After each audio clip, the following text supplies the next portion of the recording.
Good afternoon and thanks for joining us. I'm Judy Simpson. It's the first Thursday of the month, which means we are in the kitchen with Across the Fence. From what we know so far, 2018 is shaping up to be a good year for sugar makers, and our chefs have used some of the liquid gold to make a variety of maple recipes for you. They're Carolyn Peak, of course, from Williamstown, along with Deb Plumley and Lynn Jarvis from South Hero.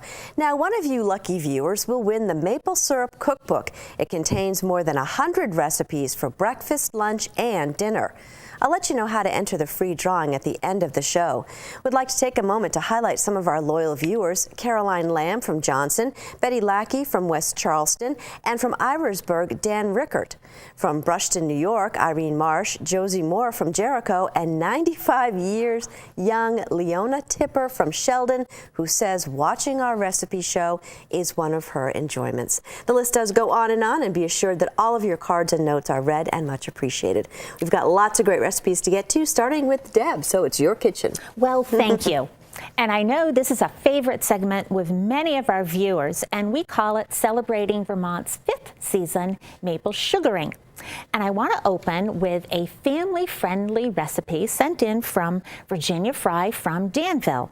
And this is for a maple salad. It's easy and delicious. It's just 1 cup of maple syrup that is mixed into 8 ounces of softened cream cheese, and then you fold in a cup of chopped dates, a cup of chopped walnuts, and 16 ounces of well-drained crushed pineapple.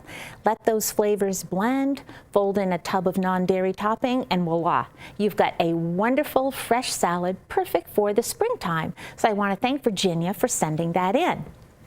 Now, I do hope our cornbread aficionados will give this next recipe a try. It's for maple syrup blueberry cornbread. So your standard cornbread ingredients are mixed together. You've got your cornmeal, your flour, your salt, your baking soda, and of course you add in maple syrup, eggs, cream, and 1.5 cups of blueberries. You bake this in a greased 9-inch pan at 350 degrees for about 20 minutes. And as you can see, it comes out golden brown. And I have to say, I did snitch a corner piece to have with my coffee this morning. It's not too sweet, it's got a great texture, and it's just bursting with blueberries. Now, my next recipe to share comes from Anita LaRoche of Swanton, who was Mrs. Maple in the 1976 Maple Festival here in St. Albans, Vermont. And this is for a maple nut pie. And what I'm going to do is hold up the slice that I've already taken out. So you take a cup of chopped walnuts, put them in the bottom of your unbaked pie shell. The filling is simply maple syrup, eggs, cream, butter, a little bit of sugar. You bake that at 450 degrees for 10 minutes, reduce the heat to 350, and then you're going to cook until the filling is firm. And I will tell you, I didn't catch this in time, so viewers at home, when you make this, cover your crust with a strip of aluminum foil so it doesn't overbake. But in any event, it's yummy. Small pieces are all you need to satisfy your sweet tooth with this, and I suggest perhaps serving it with a dollop of whipped cream and maybe some chopped nuts on the top.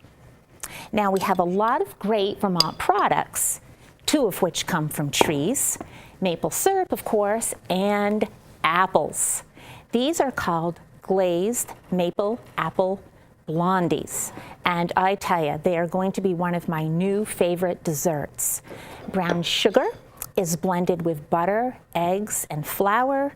You fold in 3 cups of chopped apples, and this is going to bake in a 9x13 pan at 350 for about 30 minutes.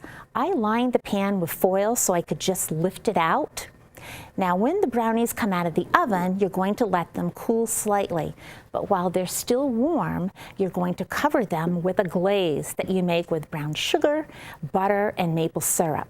So the result is that glaze just sort of melts into the top of the brownies, and you have just got this yummy, decadent dessert that is worth every calorie. So I hope our viewers will enjoy making some of these recipes. Now I look to the side and I can see Carolyn's crock pot. So I know she is here with some wonderful maple treats for us. I hope so. I know so. Well, I planned a meal like I quite often do. I'm going to start out with the chicken. This is maple apple chicken breasts, and I used chicken tenders because I could get more into the whole thing. But it's the chicken breast and apples and maple syrup and Granny Smith apples. Really a yummy way to fix it. You just you cook it in a frying pan, and I brought it in one of these just because that fits better, but that's, it's a good way to make those things. Now, with our meat, we've got to have a vegetable. So this is roasted sweet and sour beets, carrots, and parsnips. And this is done in the oven. The various vegetables are cut up in chunks. You've got, as it says, beets, carrots, and parsnips. And you just have a mixture of maple syrup and cider vinegar, olive oil, some different spices and things. And it comes out very good. I know, I've tried it. Now to continue on our plate, oops, let me get my papers straightened out here. Now I have my crock pot. I have a recipe that I'm not really keen on cranberries. Have you noticed how many times I've made things that I didn't really like, but when I make them for the show, they are good? This starts out with 4 cups of cranberries. You can't get fresh or frozen cranberries, at least down in our area, this time of year. So my husband suggested that I use dried cranberries. Okay. So I got the dried cranberries. It then has maple syrup and orange juice, some lemon and orange zest, and you cook it up in your crock pot, and you know what? It's good. So I've got that with the chicken and the vegetables. So that makes it so we're all set with the main course. Now, you want to have some bread. Okay, well, I'm going to be funny. This is a very crummy bread because it's called banana bread with maple crumble. And it has also a layer of it inside, of the crumble inside. So the bread is kind of fallen over, but I'm going to just take some pieces and set them onto the plate so you can see where it comes across in the middle. It's got maple in the bread. It's got maple in the crumble in the middle and on top. So you've got a really nice bread to have with your dinner. Now, lastly, I have a hot maple cake by Rita Langley. I hope I'm pronouncing that right, from Fairfax. And it's very simple. You mix up flour, sugar, baking powder, and salt, and milk. And you put that in some chopped walnuts, and you mix that all up, put it in the pan, and then you pour a cup and a half of maple syrup, the dark maple syrup, water, butter, and then we'll have some whipped cream in a minute to put onto it. And you just pour the liquid over the semi-dry batter, and you bake it. And it comes out with a nice sauce because all that liquid sinks to the bottom. I'm going to set this up, at least up here, and drive the cameraman crazy. But it's this nice cake with a kind of a pudding underneath it. And then we'll put a little bit of whipped cream on top of it. Or you could put ice cream on top of it, whatever sounds good to you. And so you've got your dessert, you've got your meal, you've got your bread, and you're all set to go with a nice springtime meal. That looks good. It does. It does. Well, So- thank you very much, Carolyn. Some great recipes. Yes. Well, I'm excited to let you viewers know that on Wednesday, April 11th, we're going to take you to a whale watch in Quebec. A while ago, Sharon and I went up there and saw some whales, and we stopped in Quebec City along the way. So mark your calendar for Wednesday, April 11th, to go to northern Quebec for a whale watch. Now, this first recipe is one that I was going to do on our program last month, but I thought I would save it for today, and here it is. It's a slow cooker beef stew, and it's from Betty Ann Lockhart down in Charlotte. So into the crock pot goes beef, carrots, tomatoes, onions, and onion soup mix, all flavored with a little bit of Vermont maple syrup. And you're going to be surprised at what that 1/4 cup of Vermont maple syrup does for the flavor of this stew. Now, Jay Purvis up in South Hero, if you're watching today, you want to try this recipe, because about 10 years ago, I made a similar recipe with hamburger, and every time Jay sees me, he says, "Oh, I love that beef stew, that hamburger stew that you made on Across the Fence." Well, to go with our stew, we need a fresh garden salad. And here's one that uses a maple syrup dressing. And into the maple syrup, you add a little bit of cider vinegar, olive oil, Dijon mustard, and salt and pepper. Shake it up. And I've got the top on so it doesn't fly out. So we're going to pour it onto our salad. And here we go. Wonderful maple dressing, and that should do it. And I'm going to finish this off with some of Deb's blueberry cornbread. And here we have a delicious meal that we're all looking forward to trying just as soon as the show is over, and we wish all of you viewers were here to sample along with us. Now let's move this out, because we're going to start with dessert. And my first one comes from Karen Gottlieb over in Stowe, Vermont.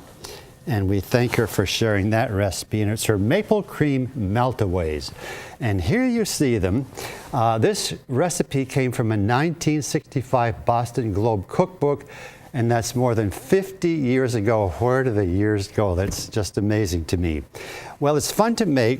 First, you heat some milk and gelatin, and then you add the egg yolk, and when it's cool, stir in your maple syrup, and lastly beat the egg whites and fold right into this mixture, and then pour into any kind of serving bowl you want. You can use the smaller ones for individual servings, or you can use the bigger bowls like this. Then garnish with some whipped cream and toasted almonds, and it's a very elegant dessert, and we thank Karen for sharing that with us. Now, one of my favorite desserts all year long is this maple blueberry crisp. I really like it. Let me set it up here. Easy to make. Into the apples and blueberries, you mix maple syrup, sugar, lemon juice, and then you spread it into this 8-inch pan like this, and then you top it with some brown sugar, oatmeal flour, butter, and a little maple syrup, and then you put it in the oven for about an hour until the top is golden brown. And when you're ready to serve, would you hand me my whipped cream, please? And when you're ready to serve, put a little whipped cream on top. And this is so good. Your family and your friends will enjoy this any time of year. And now, last but not least, is a wonderful Vermont maple cheesecake. And it's a recipe sent in by Elmer Pryor of Essex Junction. And just take a look at this. First, you prepare the graham cracker crust for a spring-form pan. Then you mix in the filling that's made with flour, eggs, cream cheese, and Vermont maple syrup. And then put it in the oven and cook for about an hour, then turn the oven off and leave it in for about 45 minutes. And then when you're ready to serve, spread it, let's see if I can get this up, spread it with some whipped cream flavored with maple syrup and slivered almonds. And Judy, did you ever see anything that looked as good as that? No, and I'm going right in. I can't help it. I got to taste this. This looks so good. Now she can't talk, so. Okay. It was totally worth it. Oh, now, our maple sugar makers will be happy for all of you for these great recipes. You're welcome. And to get them, you can go online to the Across the Fence website. Go to uvm.edu/extension and click on the Across the Fence. Click to Across the Fence, and you'll find the recipes on the left-hand side of the web page. To get the recipes by mail, send $2 and a stamped self-addressed business-size envelope to Maple Recipes, Box 188, South Hero, Vermont, 05486. And remember, if you're ordering the recipes to include $2 and a stamped self-addressed envelope, your envelope will be used for the free drawing for the maple syrup cookbook. And even if you aren't ordering the recipes, you can still send along your name and address to be included in that free drawing. The address again is Maple Recipes, Box 188 in South Hero. And a final thanks to our chefs today and to all of you for joining us. And we hope that everyone can enjoy the festivities later this month at the annual Vermont Maple Festival in St. Albans, and that you can be back with us on the first Thursday in May when we'll feature honey recipes. I'm Judy Simpson. I'll see you again next time on Across the Fence.